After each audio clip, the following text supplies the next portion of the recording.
स्वागत है आपका हमारे YouTube channel mister SP point में।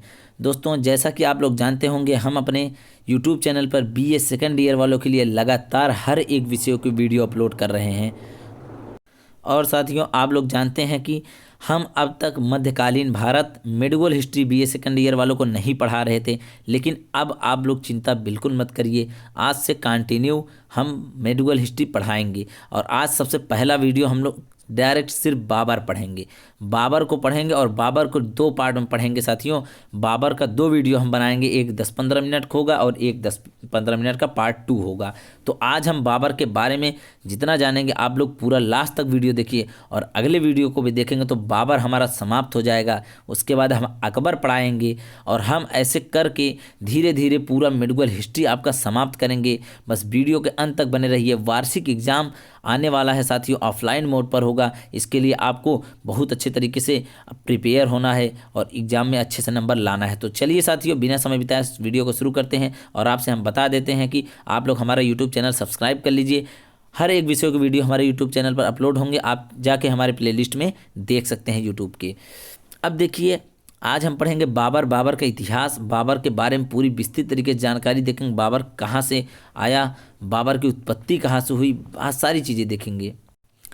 देखिए साथियों, बाबर को मुगल राजवंश का संस्थापक माना जाता है। आप लोग जानते होंगे कि बाबर जो है मुगल राजवंश का संस्थापक है और इसके बारे में शुरू करते हैं हम लोग जानना।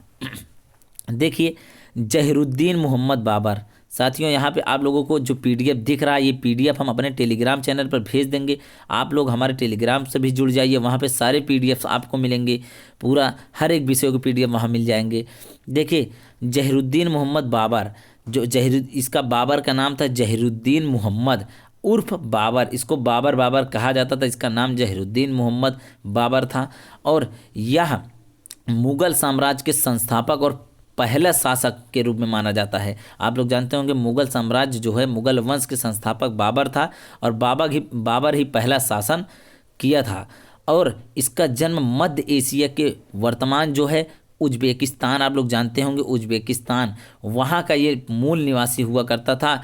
मध्य एशिया जो आज का है, वही वर्तमान में जो उज्बेकिस्तान नाम का शहर है, उज्बेकिस्तान जो जगह है, वहीं का ये रहने वाला था। और ये तैमूर और चंगेज खान के वंशज थे। कहने का मतलब जो बाबर था, कहा जाए बाबर किस वंश से संबंध था, तो बाबर चंगेज खां, जानते होंगे आप लोग, चंगेज खां और तैमूर लंग, उनके राजवंश के वंशज के रूप में था ये। और मुबैयान नामक पद शैली से जन्मदाता बाबर को ही माना जाता है।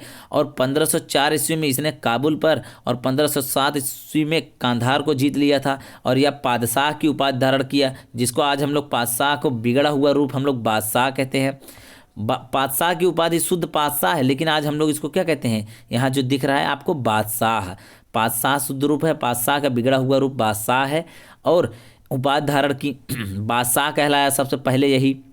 और 1519 और 1526 में क्या किया, भारत पर इन्होंने आक्रमण किया, 5 बार आक्रमण किया। 1526 में पानीपत को जीता, पानीपत का जो युद्ध हुआ, उसके बाद दिल्ली सल्तनत पर अंतिम जो सुल्तान शासक था उस वक्त, इब्राहिम लोदी को हराकर मुगल साम्राज्य की नींव रखी। और नींव रखने के बाद 1527 में खानवा का युद्ध, 1528 में चंदेरी का युद्ध, 1529 में घग्गर का युद्ध जीतकर अपने पूरे साम्राज्य को सुरक्षित किया और 1530 ईस्वी में इसकी मृत्यु हो गई थी। ये अभी हम इसका एक डेमो दिए हैं आपको, अभी सिर्फ इतना बताए हैं कि इसकी इतनी जीवन शैली, इतना हमको पढ़ना है। कहने का मतलब ये शॉर्ट टर्म में हमने पीडीएफ में क्रिएट करके रखा है कि आपको इतना हमको बताना है, कहाँ से शुरू हुआ और कहाँ ख़त्म होगा, इतना पढ़ाएंगे आपको। बीए सेकंड ईयर वालों की जो बाबर का इतिहास है, ये बहुत ही विस्तृत तरीके से पढ़ना होगा आप लोगों को, क्योंकि आप लोग जानते होंगे बहुत ही गहराई से बीए में आपको पढ़ा जाता है किसी भी शासक को, किसी भी वंश को, चाहे वो प्राचीन हो, चाहे वो मिडुअल हो, चाहे मॉडर्न हो, चाहे जियोग्राफी हो, चाहे पॉलिटिकल साइंस हो। हमको ऐसे नॉर्मली नहीं पढ़ना होता, बहुत ही बेसिक तरीके से पढ़ना होता है। अब हम लोग शुरू करेंगे जहीरुद्दीन मोहम्मद बाबर। ये देखिए, यहाँ पे फिगर आपको मिल जाएगा, मुगल वंश का संस्थापक जहीरुद्दीन मोहम्मद बाबर। अब मुगल वंश के पहले शहंशाह कहा जाते थे इनको। और शासन अवधि क्या थी इनकी, सारी चीज़ें आप लोग साथियों हमारे यूट्यूब चैनल पर कुछ अलग ही तरीके से बाबर का इतिहास आपको पढ़ने को मिलेगा, बहुत ही पीडीएफ बहुत ही बढ़िया का, जिसमें सारी चीज़ें आपको मिलेंगी। नहीं कोई नोट्स की ज़रूरत, आप मेरा पीडीएफ डायरेक्ट टू कॉपी करवा सकते हैं हमारे टेलीग्राम पर, mister SP point Telegram search करिए, मेरा चैनल ज्वाइन करिए, वहाँ से आप पीडीएफ को पा सकते हैं। और या फिर आप हमारे डिस्क्रिप्शन में जाइए, आपको वहाँ पे टेलीग्राम चैनल की लिंक मिल जाएगी, वहाँ से खोल के ज्वाइन कर लीजिए। शासन अवधि अर्थात इसका जो शासन काल था, ये देखिए शासन अवधि जो था इसका 20 अप्रैल 1526 से 26 दिसंबर 1530 ईस्वी तक ये शासन किया था। पूर्ववर्ती इब्राहिम लोदी जो इसके पहले शासक था, इब्राहिम लोदी था बतौर सुल्तान हिंद, और उर्वरती जो इसके उत्तरवर्ती जो था, कहने का मतलब पूर्ववर्ती मतलब इसके पहले का शासक और उत्तरवर्ती मतलब इसके बाद का शासक हुमायूं था। अब साथियों हम लोग देखेंगे जन्म कब हुआ था। बाबर का जन्म 14 फरवरी 1483 ईस्वी में इसका जन्म। हम आपको अभी लास्ट में एक कहानी के तरीके से बताएंगे कि बाबर का इतिहास आपको ऐसे याद हो जाएगा जैसे आप कहीं बैठे हैं और 2-3 लोग साथ में बैठे हो, तो आप बैठिए और बाबर का पूरा इतिहास ही बता दीजिए। इस तरीके से आपको एक शॉर्ट हिस्ट्री बताएंगे और शॉर्ट स्टोरी बताएंगे बाबर की। देखिए बाबर का जन्म फरगना एक जगह था, फरगना की एक छोटी सी रियासत में, उस रियासत का नाम क्या था उसको भी बताएंगे। फरगना में 14 फरवरी 1483 ईस्वी में जन्म हुआ था इसका। फरगना जो जगह था वहाँ के जो फरगना के मुखिया जो थे इनके पिता हुआ करते थे, और इनके पिता का भी नाम अभी देखेंगे। इनका निधन कब हुआ था इसको देखिए, 26 दिसंबर 1530 ईस्वी में आगरा में इसका निधन हुआ था बाबर का। और इनकी समाधि जो है बाग ए बाबर नाम से है समाधि, जिस पे इनको दफनाया गया है, और काबुल में स्थित है। कहाँ पर? काबुल में। इनकी और भी कहानी भी पढ़ेंगे। समाधि जो है, और इसकी जो समाधि थी, समाधि बाग ए बाबर थी, काबुल में स्थित है। और संतान जो है हुमायूं था इसका, और कौन था? कामरान मिर्जा, और गुलबदन बेगम इसकी पुत्री थी। इतना आप लोग इसके बारे में समझिए। और घराना जो था इसका तैमूर राजवंशी था, मैंने बताया ही पहले कि यह तैमूर राजवंशी था बाबर। और इसका चंगेज खां से भी संबंध हुआ करता था, उसी वंशज का था।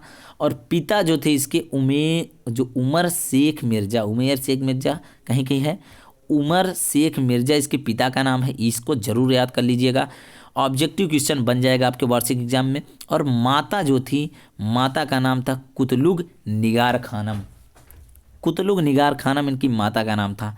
अब हम लोग इनके पिता का नाम, इनका जन्म स्थान और समाधि स्थान, इसके निधन कब हुआ और इनके पिता का क्या नाम था, सारी चीज़ें हम लोग माता का नाम जान गए। अब आरंभिक जीवन पर हम चर्चा करेंगे, आरंभिक जीवन किस प्रकार से बाबर का बीता।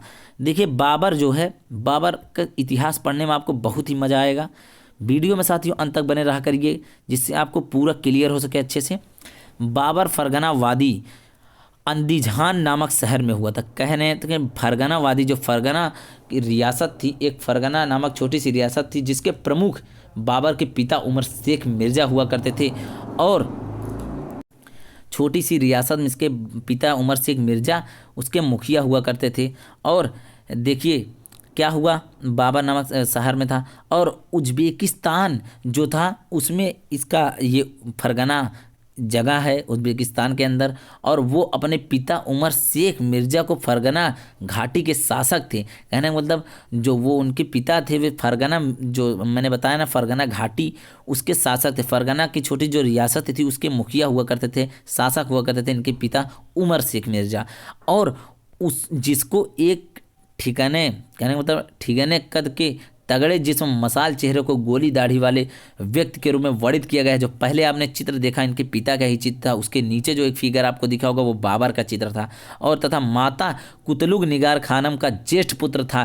कहने का मतलब ये बड़ा पुत्र था, ज्येष्ठ मतलब बड़ा होता है, इसका बड़ा, इनके बड़ा पुत्र था किसका? कुतुगुल निगार खानम का। इसका नाम याद कर लीजिए, इनकी माता का नाम। और हालांकि बाबर का मूल जो निवास स्थान था वो मंगोलिया था। मंगोलिया आप लोग अभी देखेंगे बरलास कबीले से संबंधित था, और उस कबीले के लोग फारसी तुर्क जनजीवन बहुत असर रहा था। वे इस्लाम परिवर्तित हुए थे, कहने का मतलब वे इस्लाम में परिवर्तित हुए थे। और क्या हुआ था, उन्होंने तुर्किस्तान को अपना क्या बनाया, निवास स्थान अर्थात वास स्थान बनाया। और बाबर की मातृभाषा जो है चगताई, कहने का मतलब चगताई जो थी भाषा थी, फारसी जो उस समय के स्थान में जो आम बोलचाल में भाषा थी वे फारसी ही थी और बहुत ही प्रवीण थी। कहने का मतलब जो उस समय की बोल भाषा थी फारसी जो उस समय के स्थान में आम बोलचाल की भाषा थी और भी वो बहुत प्रवीण थे। प्रवीण मतलब बहुत बुद्धिमान होता है साथियों, प्रवीण थे। बाबर बहुत बुद्धिमान था। उसने चगताई में बाबरनामा नाम से अपनी जीवनी लिखी है। उसमें क्या किया है, मंगोल जाति जिसमें फारसी मुगल जो थे उनके बावजूद उनकी जनता और अनुचन तुर्क फारसी लोगों, उसकी सेना में जो तुर्की 500 और जो अलावा बरलास तथा मध्य एशियाई कबीले के लोग भी थे। कहने का मतलब इसकी जो बाबरनामा है उसमें बहुत सारी अलग अलग चीज़ें इसको मिलेंगी। पश्तो के जो इसके सेनाओं में थे, एशियाई थे, कबीले के लोग रहते थे, सेना तुर्की सेना थे। और कहा जाता है कि बाबर बहुत ही तगड़ा और बहुत ही शक्तिशाली। क्या हमने देखी आपको यहाँ पीडीएफ किस तरीके से मिलेगा, आपको अपनी भाषा में पीडीएफ मिलेगा। बाबर बहुत ही तगड़ा और शक्तिशाली शासक था और कहा जाता है सिर्फ व्यायाम के लिए वो 2 लोगों को अपने कंधों पर लाद कर उन्नयन ढाल से दौड़ लेता था। कहने का मतलब उन्नयन ऊपर से नीचे, नीचे से ऊपर ये दौड़ता था अपने दोनों कंधों पर 2 लोगों को लाद कर अपने व्यायाम के लिए। इतना तगड़ा और शक्तिशाली शासक था। लोक कथाओं के अनुसार बाबर अपने राहों में आने वाली नदियों को तैर कर पार करता था। कहने का मतलब उसके रास्ते जहां बाबर कहीं जाता था उसके रास्ते में यदि नदी पड़ती थी, नदियों को वह तैर कर पार करता था। और उसने गंगा को 2 बार क्या किया है, पार किया है कि तैर कर गंगा को। इतना ही शासक जो था बाबर शक्तिशाली और ये इतना तगड़ा शासक हुआ था। बाबर के चचेरे भाई मोहम्मद हैदर ने लिखा है, क्या लिखा है कि उस समय जब चुगताई स्थान था वहाँ के लोग असभ्य संस्कृति थे। जब उन्हें जहीरुद्दीन मोहम्मद बाबर का उच्चारण जो है कठिन लगा तो इस कारण उसने अपना नाम बाबर रख दिया और इनका नाम बाबर रख दिया। जब इनको लगा कि यह भाषा हमको इनका कठिन है इसको परिवर्तित करने में तब। अब देखिए बाबर के इतिहास बारे में, सैन्य जीवन इनका किस प्रकार रहा है। सैन्य जीवन के ऊपर बात करें, उसके बाद युद्धों के ऊपर चलेंगे, बाबर के सीधे युद्ध के ऊपर। देखिए सन 1994 ईस्वी में 12 वर्ष की आयु थी इनकी, फरगना घाटी के शासक पद सौंपा गया था। साथ ही कहानी कुछ ऐसी थी, कुछ यूं ही थी कि बाबर के जो पिता थे, इनके जो पिता थे उनका नाम आप लोग जानते होंगे उमर शेख मिर्जा। इनकी मृत्यु हो गई कब, 1494 ईस्वी में। 1483 ईस्वी में इनकी क्या हुआ था, जन्म हुआ था बाबा का। और बाबर मात्र 12 वर्ष के थे और तब इनकी दादी की देखरेख के लिए बाबर को फरगना घाटी का शासक बनाया गया और मात्र 12 वर्ष की आयु में ये शासक बने। और तब क्या हुआ, फरगना की राजगद्दी पर बैठे। और गद्दी पर जब ये बैठ जाते हैं साथियों, यहाँ कुछ कहानी आपको मिलेगी। इस पीडीएफ को आप अच्छे से पढ़िएगा। यहाँ पे देखने को मिलेगा कि आपको इनके चाचाओं की स्थिति, इस स्थिति को फ़ायदा उठाएं और बाबर की गद्दी को हटा दिया। जैसे कि सबसे पहले इनके चाचा लोग, जब बाबर फरगना की राजगद्दी पर बैठा तो समरकंद पर उनके चाचा और मामा अधिकार बना लिए थे और कई सालों तक निर्जीवन ये निवास किया, उस पर नहीं बना पाया अपना शासक। और 1996 ईस्वी में क्या हुआ, इसने समरकंद पर आक्रमण किया और 7 महीने बाद क्या हुआ, 7 या 8 महीने कहीं के मिलता है, उसके बीच समरकंद पर आक्रमण करता रहा और वहाँ फरगना को अपने आधिपत्य में जमा लिया। कहने का मतलब फरगना में कुछ दिन बाद वह समरकंद को भी मिला लेता और जब बाबर वापस अधिकार पाने फरगना आ रहा होता तभी सेना समरकंद को भी साथ छोड़ देते हैं। कहने का मतलब इसके साथ एक ऐसा खेल हुआ कि एक कहावत है ना साथियों कि आधी छोड़ पूरी धावे, पूरी छोड़ आधी न पावे। कहने का ये मतलब हुआ, कभी कभी होता नहीं साथियों कि एक पेड़ से 2 आम गिरे और आप 2 आम, एक जगह एक आम गिरा वो छोटा था, एक जगह एक बड़ा सा आम गिरा वो बड़ा था। आप पहले छोटा वाला गिरा उसको लेने के लिए दौड़े, तब तक पीछे देखे कि बड़ा वाला आम गिर गया और बड़ा आम लेने के लिए दौड़े, तब तक उस उधर से बड़ा वाला आम दूसरा कोई लिया। जब आप बड़ा वाला आम नहीं पाए तो सोचे आप चले छोटा ही वाला पा जाएं। छोटा वाला पाने के लिए दौड़े तो आपको छोटा वाला भी आपके हाथ से निकल गया, उधर से भी कोई एक ले लिया। तो इस तरीके से बाबर एक खेल में जाल में फंस गया था। जब यह समरकंद पे अपना शासन बनाया और समरकंद पर शासन कर रहा था तो कुछ ही दिन शासन किया था, 8 महीने या 100 दिन तक राज किया। उसके बाद बाबर फरगना में विद्रोह हुआ और बाबर फरगना से समरकंद में अपने जीवन एक बड़ी हाथों से वापस लिया। कहने का मतलब बाबर जो है फरगना को वापस करने के लिए पाने के लिए दौड़ा तो समरकंद भी छूट गया और उधर दोनों हाथों से चले गए इसको। और 1501 ईस्वी में समरकंद पर पुनः अधिकार कर लिया और उज्बेक खान मोहम्मद शैबानी को हरा दिया और इस तरह समरकंद और पर जीवन ख्वाहिश थी और उसने अपने वापस हाथों में फिर वापस कर लिया। कहने का मतलब ये एक दो बार क्या हुआ, एक बार अपने समरकंद को हारा, फिर फरगना को हारा, फिर दोनों को हारा, फिर दोनों को पाया, फिर से अभी फिर एक बार यह बर्खास्त हो जाता। फरगना पे वापस सैनिक भागने के अगले 3 सालों तक अपनी सेना बनाए रखने के ध्यान केंद्रित किया और बड़ी मात्रा में बदखास प्रांत के ताजियों से सेना भर्ती किया और बहुत ही 1504 ईस्वी में हिंदुकश बर्फीली चोटियों में जो काबुल पर नियंत्रण स्थापित किया और नए साम्राज्य मिलन की किस्मत से सितारे खुलने लगे और सपने देखने लगा। कुछ दिनों बाद हेरात की तैमूर वंशी हुसैन बैकराह का दूसरा दूर रिश्तेदार था जो कि मोहम्मद साहिबानी विरुद्ध सहयोग के साधे हुआ और 1506 ईस्वी में हुसैन की मृत्यु कारण ऐसा हुआ कि जो वहाँ पर 2 महीनों के भीतर जो वहाँ के साधनों का अभाव होने लगा तो बाबर वहाँ से छोड़कर अपनी क्या हुआ बुद्धिजीवियों के शहर कहा जाता है किसको, जो हेरात वहाँ का रहने वाले थे मोहम्मद साहिबानी के जगह के, वहाँ पे क्या हुआ कुछ दिन बाद बाबर वहाँ से जब साधनों का अभाव हुआ छोड़कर भाग गया और अपनी जीवनी अपनी भाषा चागताई भाषा में लिखा है। प्रेरणा उन्हीं से मिली है भाषा चागताई भाषा में बाबर का जो बाबरनामा लिखा है उसमें इसको वहीं से वह प्रेरणा मिली था। काबुल लौटने तक वह क्या हुआ, काबुल लौटने के भीतर 1 साल सरगना के खिलाफ विद्रोह किया और क्या हुआ काबुल को भागना पड़ा और जल्द ही उसने काबुल पर पुनः नियंत्रण स्थापित कर 1510 में फारस तक इस्माइल तक सवीपी में संस्थापक किया। ऐसे ही लगातार ये इस्माइल फारस से मिलकर आधिपत्य किया और कुछ दिनों बाद यह इसी में फंसा रह गया।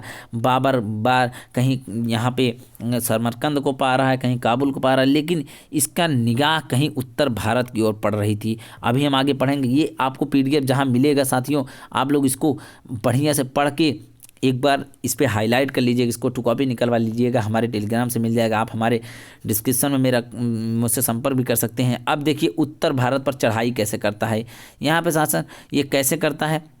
ये कुछ दिनों तक सुन्नी मुसलमान के बीच रहा है और वहाँ के लोगों के वस्त्रों से एकदम अलग रहा है। हालांकि सिया का हुलिया इस्माइल के दर्शाने के लिए किया था और सिया का स्वरूप बनाए रखा था, लेकिन क्या हुआ कुछ दिन बाद इसके पता चला कि सिया के प्रति आस्था नहीं छोड़ी, जिसके कारण जनता इसे प्रति भारी अनास्था भावा फैल गई और इसके फलस्वरूप 8 महीने बाद उज्बेक की स्थान से ये समरकंद पर अधिकार कर लिया और उसके बाद उत्तर भारत पर चढ़ाई करता है। साथियों इसका जो जीवन था 1512 और 1510 ईस्वी तक वहाँ तक शासन किया और लगातार ये बहुत दिनों तक क्या हुआ सोचते रहा कि अब हमको कहीं बड़ा हमको युद्ध लड़ना चाहिए और बहुत बड़ा भाग हमको जीतना है। तो उत्तर भारत की ओर इसका निगाहें पड़ी और उत्तर भारत पर किस प्रकार से आता है उसको अब हम देखेंगे। आज देखिए साथियों हम लोग इतना पढ़ चुके बाबर का प्रारंभिक जीवन, उसका सैन्य जो जीवन था और उसके पापा का नाम, उसके मम्मी का नाम, मतलब उसके फैमिली में जो कैसे उसकी जन्म हुआ सब कुछ जान गए। अब देखिए उत्तर भारत पर चढ़ाई कब करता है। दिल्ली सल्तनत खिलजी राजवंश के पतन का अराजकता स्थिति बनी हुई थी। कहने का मतलब खिलजी वंश के पतन के बाद दिल्ली पर अराजकता स्थिति बनी हुई थी। तैमूर लंग के आक्रमण के बाद सैयदों ने फ़ायदा उठाकर दिल्ली पर सत्ताधिपत्य कायम कर लिया था और तैमूर लंग द्वारा पंजाब द्वारा शासक बनाए जाने से खिज्र खां के इस वंश की स्थापना लोधी वंश के अफगानों सैयद को हराकर सत्ता हथिया ली। कहने का मतलब यह बाबर जो था, बाबर दिल्ली में इब्राहिम लोदी शासन कर रहा था, लोदी राजवंश का शासक इब्राहिम लोदी, उसको हरा करके वहाँ पर शासन स्थापित कर लेता है। साथियों आज के लिए बस इतना ही। वीडियो लंबा हो जाएगा तो आपको थोड़ा प्रॉब्लम होगी लंबे वीडियो में ज़्यादा समय देने के लिए, तो आज के लिए बस इतना ही। अगले वीडियो में हम आप लोगों के साथ आएंगे, पूरा पढ़ेंगे हम लोग उत्तर भारत जो है बाबर उत्तर भारत पर पानीपत युद्ध और जो खानवा का युद्ध, चंदेरी का युद्ध, घाघर का युद्ध और इसकी जो मृत्यु हुई, अंतिम शासन इसका किस प्रकार रहा है उसको हम लोग जानेंगे। आज के लिए बस इतना ही। अगले वीडियो के लिए BA द्वितीय वर्ष वालों के पास आप लोग इस वीडियो को शेयर कर दीजिए, सभी ग्रुपों में, सभी आप लोग मेरी इतना मेहनत साकार कीजिए, सभी को इस वीडियो का लाभ मिलना चाहिए। और कमेंट में ज़रूर बताइएगा वीडियो कैसा लगा साथियों। आज के लिए बस इतना ही। वीडियो देखने के लिए बहुत बहुत धन्यवाद।